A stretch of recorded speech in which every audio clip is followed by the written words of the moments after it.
അങ്ങനെ എളുപ്പത്തിൽ തോൽപ്പിക്കാൻ കഴിയുന്ന ഒരു ടീമല്ല ജപ്പാൻ എന്ന് ഞങ്ങൾ ബ്രസീലിനെ ബോധ്യപ്പെടുത്തിയിട്ട് മാസങ്ങൾ പിന്നിടുന്നേ ഉള്ളൂ. ജാപ്പനീസ് ഫുട്ബോളിന്റെ വളർച്ചയിലേക്കാണ് അത് വിരൽ ചൂണ്ടുന്നത്. എന്താണ് നോക്കൌട്ടിൽ സംഭവിക്കാൻ പോകുന്നത് എന്നൊന്നും അറിയില്ല. പക്ഷേ ബ്രസീലിനെ പോലെ തന്നെ ഞങ്ങൾക്കും ഈ മത്സരത്തിൽ ജയസാധ്യതയുണ്ട്. ജാപ്പനീസ് പരിശീലകൻ ഹജിമെ മോറിയാസു ഏറെ ആത്മവിശ്വാസത്തോടെയാണ് ഇക്കാര്യം പറഞ്ഞു വെക്കുന്നത്. ടച്ച് ലൈൻ അരികിൽ നിന്ന് എതിരാളികൾക്ക് മരണക്കുറിപ്പ് എഴുതുന്ന മോറിയാസു ഇതിനോടകം ഫുട്ബോൾ സർക്കിളുകളിലെ ഹോട്ട് ടോപ്പിക്കാണ്. വെറുതെ നോക്കൌട്ട് ടിക്കറ്റ് എടുക്കാൻ വേണ്ടി മാത്രം വിശ്വവേദിയിലേക്ക് വരുന്നവരാണ് ജപ്പാൻ എന്നൊന്നും കരുത്. ലോകകപ്പിന് മുമ്പ് എതിരാളികൾക്ക് മോറിയാസുവിന്റെ മുന്നറിയിപ്പായിരുന്നു ഇത്. സമകാലിക ഫുട്ബോളിൽ യൂറോപ്യൻ ടീമുകൾക്കെതിരെ ഏറ്റവും മികച്ച റെക്കോർഡുള്ള ഏഷ്യൻ സംഘമാണ് ജപ്പാൻ. കഴിഞ്ഞ 11 മത്സരങ്ങളിൽ അവർ യൂറോപ്യൻ ടീമുകൾക്ക് മുന്നിൽ വീണിട്ടില്ല. 8 ജയം, 3 സമനിലകൾ. ലോകകപ്പിലും ആ അൺബീറ്റൻ റൺ തുടരുകയാണ്. നെതർലൻഡ്സിനെതിരെ ഒരു ത്രസിപ്പിക്കുന്ന കംബാക്കിലൂടെ സമനില പിടിച്ചു വാങ്ങിയാണ് അവർ ഇക്കുറി തങ്ങളുടെ ലോകകപ്പ് ക്യാമ്പയിൻ ആരംഭിച്ചത്. പിന്നീട് സ്വീഡനോടും സമനില.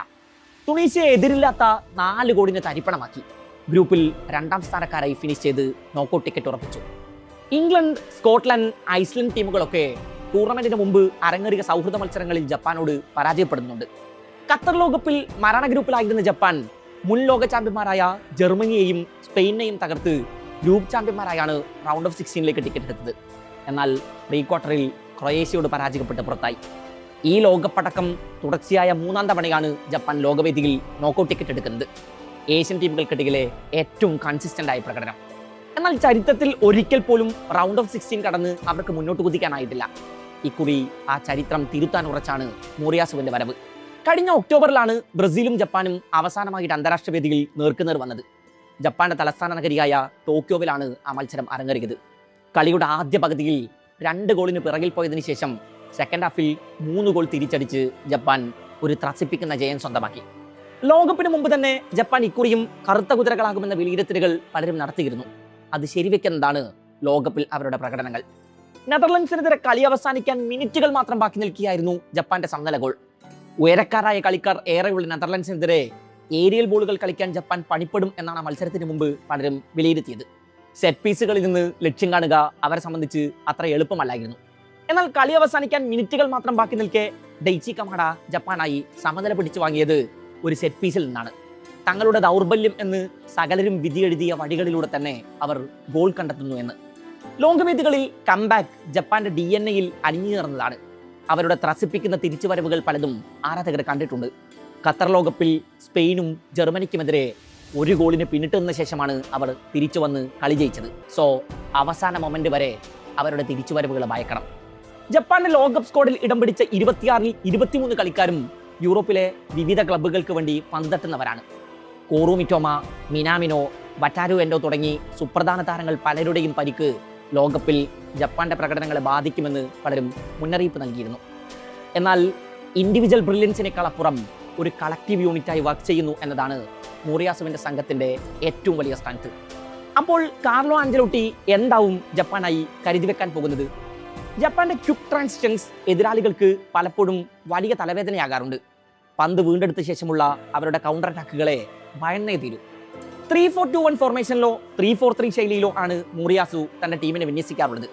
ഡിഫൻഡ് ചെയ്യുന്ന സമയത്ത് അത് 4-3-3 ആയോ 4-4-2 ആയോ പരിണമിക്കുന്നു. പന്ത് നഷ്ടപ്പെടുമ്പോഴൊക്കെ അവർ അത് വീണ്ടെടുക്കാനുള്ള കഠിന ശ്രമങ്ങൾ നടത്തുന്നു. പന്ത് കൈവശമെത്തുമ്പോൾ ശരവേഗത്തിൽ കൗണ്ടർ അറ്റാക്കുകൾ ലോഞ്ച് ചെയ്യുന്നു.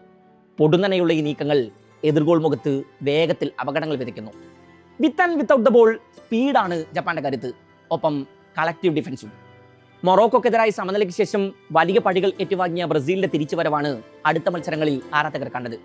ഫോമൗട്ടിന്റെ പേരിൽ പടികെട്ട താരങ്ങളൊക്കെ സ്കോട്ട്ലൻഡിനെതിരായ അവസാന മത്സരത്തോടെ ആരാധകർക്ക് പ്രതീക്ഷകൾ എറിഞ്ഞു കൊടുത്തു. നെയ്മറിന്റെ കംബാക്ക് ആരാധകർക്ക് ഇരട്ടി ആവേശമാണ് സമ്മാനിച്ചത്. ലോകകപ്പിലെ ഏറ്റവും മികച്ച അറ്റാക്കിംഗ് യൂണിറ്റുള്ള സംഘമാണ് ബ്രസീൽ. ദേശീയ കുപ്പായം അണിയുമ്പോൾ നിറം മങ്ങുന്നുവെന്ന വിമർശനം റയൽ മാഡ്രിഡ് സൂപ്പർ താരം വിനീഷ്യസിനെതിരെ നേരത്തെ ഉയർന്നിരുന്നു. എന്നാൽ ഇക്കുറി വിശ്വവേദിയിൽ ഗ്രൂപ്പ് സ്റ്റേജ് അവസാനിക്കുമ്പോൾ 3 മത്സരങ്ങളിലും പ്ലെയർ ഓഫ് ദ മാച്ച് പുരസ്കാരം തേടിയെത്തിയത് വിനിയെയാണ്. 4 ഗോളുകളുമായി ഗോൾഡൻ ബൂട്ട് റേസിൽ 2ാമതുണ്ട് വിനി. Don Carlo revolution. മുന്നേറ്റങ്ങളിൽ മത്തേയൂസ് കുഞ്ഞയുടെ ഫോമും എടുത്തു പറയണം. മൊറോക്കോക്കെതിരെ ഫസ്റ്റ് 11-ൽ സ്ഥാനമില്ലാതിരുന്ന കുഞ്ഞ പിന്നീട് കാർലോയുടെ സിസ്റ്റത്തിലെ ഒരു അവിഭാജ്യ ഘടകമായി മാറുന്നതാണ് കണ്ടത്. ഇതിനോടകം 3 തവണ വലകുലുക്കി കഴിഞ്ഞു കുഞ്ഞ. ടൂർണമെന്റിൽ ബ്രസീൽ കുറിച്ച് 7 ഗോളുകളിൽ 4 വിനീഷ്യസിന്റെ വകയും 3 കുഞ്ഞയുടെ വകയുമാണ്. റഫീഞ്ഞയുടെ പരിക്ക് ബ്രസീലിനെ സംബന്ധിച്ച് വലിയൊരു ആദ്യമാണ്. അതേസമയം സ്കോട്ട്ലൻഡിനെതിരായ മത്സരത്തിൽ യുവതാരം റയാന്റെ പ്രകടനം ആരാധകർക്ക് നൽകുന്ന ആശ്വാസം ചെറുതല്ല. മിഡിൽ പക്വറ്റയും ജുമറസും കസമെറോയും ഒക്കെ മൊറോക്കോക്കെതിരായ മത്സരത്തിൽ ഏറെ പടികെട്ടിരുന്നു. എന്നാൽ പിന്നീടുള്ള മത്സരങ്ങളിൽ മൂവരും പ്രതീക്ഷ കാത്തു. സ്കോട്ട്ലൻഡിനെതിരെ 2 അസിസ്റ്റുകളാണ് ജുമറസ് കുറിച്ചത്. ഹെയ്ത്തിക്കെതിരായ മത്സരത്തിൽ പക്വറ്റ മിന്നും പ്രകടനം പുറത്തെടുത്തു. കസമെറോയും കാർലോയുടെ സിസ്റ്റത്തിൽ ക്ലച്ചായി തുടങ്ങി. റൈറ്റിൽ ഡാനിലോ അത്രയ്ക്ക് എഫക്റ്റീവാണോ എന്ന ചോദ്യം അന്തരീക്ഷത്തിലുണ്ട്. ജാപ്പനീസ് ഫുട്ബോളും ബ്രസീലും തമ്മിൽ അഭേദ്യമായൊരു ബന്ധം ചരിത്രത്തിൽ കിടപ്പുണ്ട്. The legendary Zico. ജാപ്പനീസ് ഫുട്ബോളിൽ റവല്യൂഷൻ സൃഷ്ടിച്ച പരിശീലകനാണ് മുൻ ബ്രസീലിയൻ താരം സീക്കോ. 2002 മുതൽ 2006 വരെ സീക്കോ ജപ്പാൻ ദേശീയ ടീമിന്റെ പരിശീലകനായിരുന്നു.